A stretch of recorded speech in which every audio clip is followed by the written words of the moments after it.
ಸಮಯವಾದ್ರೂ ಕೂಡ ನನ್ನ ಸಖಿಯರು ಬಾರಲೇ ಇಲ್ಲವಲ್ಲ. ಇದು ಏಕೆ ತಡವಾಯ್ತು? ಹೊರಹರಕ್ಕಾಗಿ ಹೋಗಲು ಕಾತುರಾಗಿ ಕಾಯುತ್ತಿರುವನಲ್ಲ. ಅಮ್ಮ ನಮಸ್ಕರಿಸುವೆನು. ಬಾ ಮಾ ಬಾ, ನಿನ್ನ ನಮಸ್ಕಾರವೋ ಹಾಗಿರ್ಲಿ. ಏಕೆಷ್ಟು ತಡವಾಗಿ ಬಂದೆ?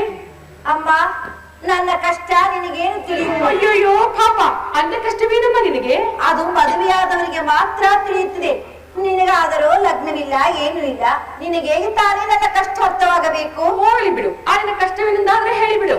ಅಯ್ಯೋ ಏನು ಹೇಳುವುದಮ್ಮ, ಮನೆಯಲ್ಲಿ ಪತಿಗಳು ಮಕ್ಕಳು ಇವರನ್ನೆಲ್ಲ ಸುಧಾರಿಸಿ ಬರಬೇಡವೇ? ಅದಕ್ಕಾಗಿಯೇ ಇಷ್ಟು ತಡವಾಗಿ ಬಂದಿರುವುದು. ಅದಕ್ಕೇನಂತೆ? ಏನನ್ನು ಮಾಡದೆ ಪತಿಯ ಮಾತನ್ನು ಕೇಳಿದ್ರೆ ಸುಮ್ಮನೆ ಬಂದು ಬಿಟ್ಟರಾಯಿತು. ಪತಿಯನ್ನು ಸುಧಾರಿಸುವುದು ನೀನು ಚೆನ್ನಾಗಿಯೇ ಅರ್ಥ ಮಾಡಿಕೊಂಡಿರುವೆ ಬಿಡು. ಆಗೊಂದು ವೇಳೆ ನಿನ್ನ ಪತಿಯನ್ನು ನೀನು ಸುಧಾರಿಸಬೇಕಾದರೆ ತಲೆಗೆ ಹೂವನ್ನು ಮುಡಿದು ಕೈಗೆ ಬರಗಳನ್ನು ತೊಟ್ಟುಕೊಂಡು ಚೆನ್ನಾಗಿ ಅಲಂಕಾರವನ್ನು ಮಾಡಿಕೊಂಡು ಕೈಯಲ್ಲಿ ತಾಮ್ರ ಚೆಂಬಿನಲ್ಲಿ ಬಾದಾಮಿ ಹಾಲು ಹಿಡಿದುಕೊಂಡು ಪದ್ಯ ಬಳಿಯಲ್ಲಿ ನಸುತ್ತಾ ಮಾತನಾಡಬೇಕು. ಆಗ ನಿನ್ನ ಪತಿಯು ಖಂಡಿತವಾಗಿಯೂ ಕುಪಿತಗೊಳ್ಳುವುದಿಲ್ಲ. ಏನಮ್ಮ ರಾಜಕುಮಾರಿ, ನೀನು ಪತಿಯನ್ನು ನೋಡಿಕೊಳ್ಳುವುದು ಇಷ್ಟು ಚೆನ್ನಾಗಿ ಅರ್ಥ ಮಾಡಿಕೊಂಡಿಯಲ್ಲ, ಈ ವಿಚಾರವನ್ನಾದ್ರೂ ಹೇಗೆ ಕಲಿತೆ? ಇವೆಲ್ಲ ಗುರುಗಳಿಂದ ಕಲಿತೆ ನಾನು. ನಡೆ ನಡೆ, ನಾವಿನ್ನು ಅನಗರಕ್ಕಾಗಿ ಹೋಗೋಣ, ಬಹಳ ಸಮಯವಾಯ್ತು. ಏನು ವಸಂತ ಮಾಸದಿ ಹೊಸ ರಾಗಮನದಲ್ಲಿ ಮೂಡಿ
ಆಹಾ, ನನ್ನ ಮನಸ್ಸಿಗೂ ಅಷ್ಟೇ ಬಹಳ ಉಲ್ಲಾಸ ಉಂಟಾಗುತ್ತಿರುವುದು.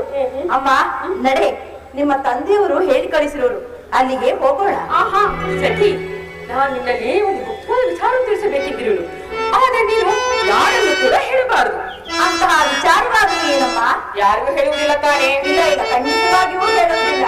ಹಾಗಾದ್ರೆ ಕೇಳಿ ಸಖಿ, ನಿನ್ನೆ ರಾತ್ರಿಯಲ್ಲಿ ನನ್ನ ಸ್ವಪ್ನದಲ್ಲಿ ಒಬ್ಬ ಸುಂದರವಾದ ಪುರುಷನು ಬಂದಿದ್ದನು.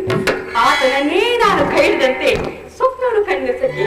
ಓಹೋ, ನಿನ್ನ ಸ್ವಪ್ನವು ಸತ್ಯವಾಗುವುದು ಸತ್ಯ. ಏಕೆ? ಏಕೆಂದರೆ ಈಗ ನಿಮ್ಮ ಜನಕನು ನಿನ್ನನ್ನು ಬರ ಹೇಳ ಕಳಿಸಿರುವುದು ಅದಕ್ಕೆ ತಾನೇ. ಅದಕ್ಕಾಗಿಯೇ ನಿನ್ನನ್ನು ಬರ ಹೇಳಿರುವರು. ಅದಕ್ಕಾಗಿ ನನಗೆ ಬಹಳ ಆನಂದ ಉಂಟಾಗುತ್ತಿರುವುದು. ಆನಂದ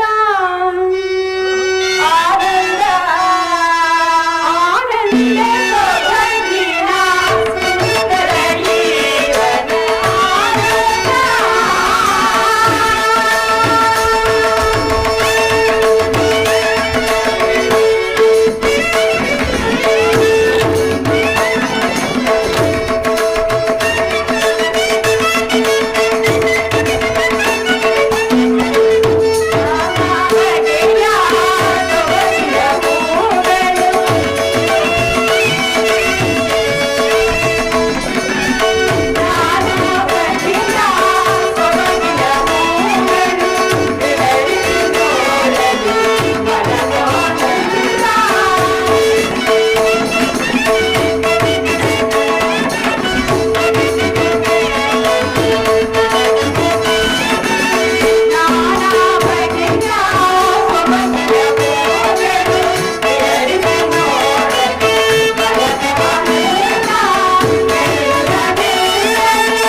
ಸಖಿ, ನಡೆ ನಡೆ.